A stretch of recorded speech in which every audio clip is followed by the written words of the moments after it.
¿Qué tal, mi gente? Quiero decirles que yo nunca he utilizado sustancias prohibidas para mejorar mi rendimiento.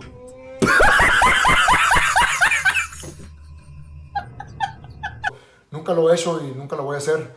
Soy muy respetuoso de las pruebas de antidopaje desde mi etapa como amateur, ahora como profesional. Y desde que soy profesional me he sometido a más de 30 pruebas de antidopaje, que es algo como Team Valdez. Siempre pedimos y nos aseguramos que esté en el contrato, que se hagan las pruebas de VADA, para mantener el deporte limpio y que nadie tenga ninguna ventaja. Bueno, como sabemos, en estos días un peleador del Team Canelo, Oscar Valdez, dio positivo por una sustancia dopante y creo que ya falló su segunda prueba. ¡Qué la casualidad! Esto levantó muchísima polémica porque, claro, si están en el Team Canelo y se está metiendo sustancias, entonces también lo está haciendo el Canelo, también lo está haciendo Ryan García, también lo está haciendo Andy Ruiz, etcétera, etcétera, etcétera. Y salió Caleb Plant a hablar ahí y bla, bla, bla, y bueno, en fin. Lo que a mí me hace mucho ruido y me genera mucha cosa es el hecho de que, a pesar de haber fallado su segunda prueba en poquito más de un mes, todavía se esté discutiendo la posibilidad de que este peleador se suba a defender su título, se suba a pelear. Y me lleva a pensar en muchas cosas, ¿no? Hace poquito, este fin de semana, hace unos días atrás, una boxeadora perdió la vida. Perdió la vida tras el daño sufrido en la pelea, ¿no?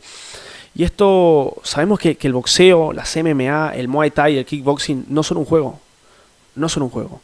El hecho de estar metiéndote sustancias dopantes, lo que sea, en levantamiento de pesas, ciclismo, atletismo, fútbol, no causa un daño sobre tu rival, no causa un daño físico sobre tu rival.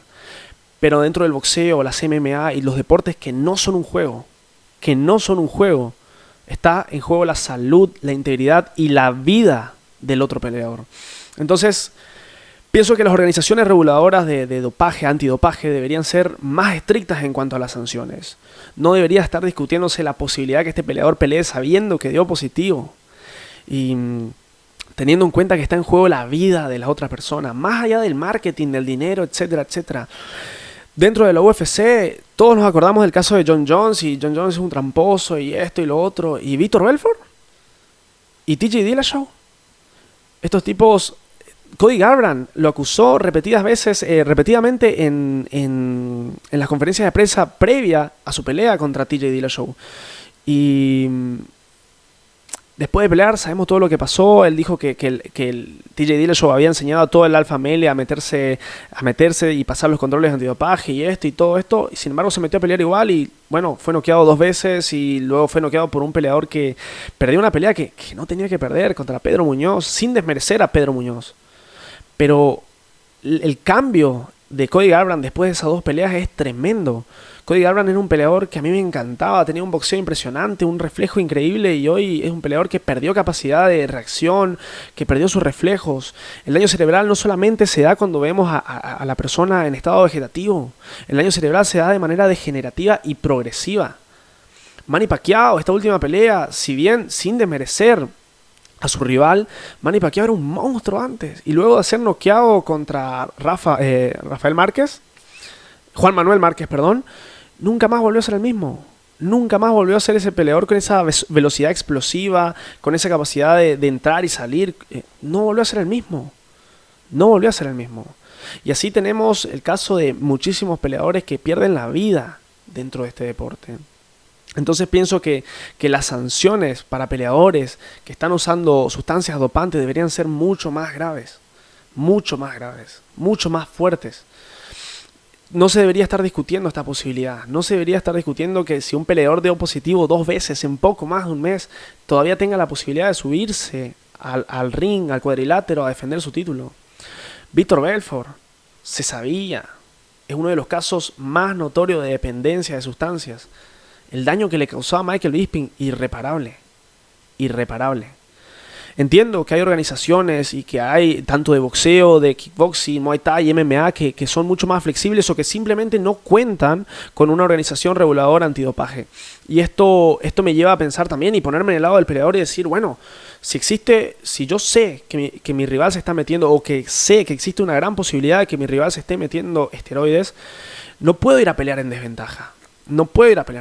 Entonces, ¿qué hago? Entonces entiendo que hay muchos peleadores que se meten por eso, otros que simplemente se meten para tener ventaja deportiva, y lo mejor es que si no sos profesional, que si no estás ganando dinero con esto, que si no estás viviendo de esto, que no pelees. Si sabes que tu rival se está metiendo cosas, no pelees. El daño cerebral es irreparable, irreversible. Hombre, hace poquito tuvimos el caso de una boxeadora que perdió la vida. Y así, a lo largo de la historia, muchos peleadores. Entonces, insisto y repito esto, que las organizaciones reguladoras de dopaje, antidopaje, deberían ser mucho más fuertes en sus sanciones a los peleadores que están usando esto, teniendo en cuenta que se juega al fútbol, se juega al tenis, se puede correr una carrera, pero no se juega a boxear, no se juega a pelear, se pelea y está en juego la salud, la vida de ese peleador, de un padre, de un hermano, de un hijo, etcétera. Así que bueno, gente, esta es mi opinión respecto a esto. Esto levantó muchísima polémica, obviamente.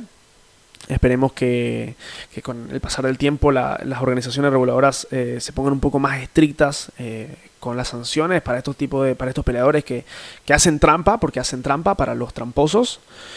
Si bien sabemos que esto es complicado, ¿no? Si se ponen muy minuciosos y detallistas, creo que no quedaría absolutamente nadie.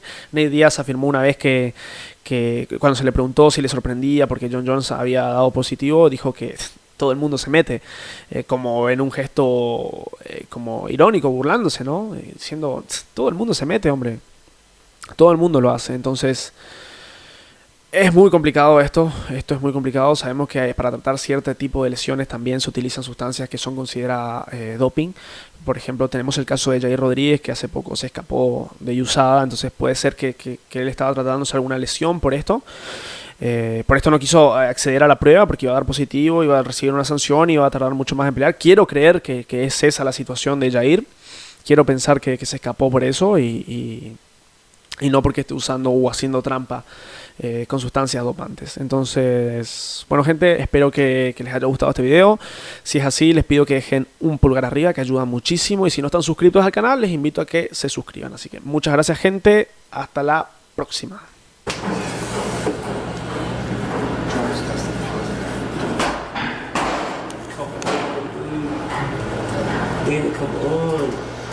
Come on. I know, bro. Fuck, I'm so sorry. Come on. Oh.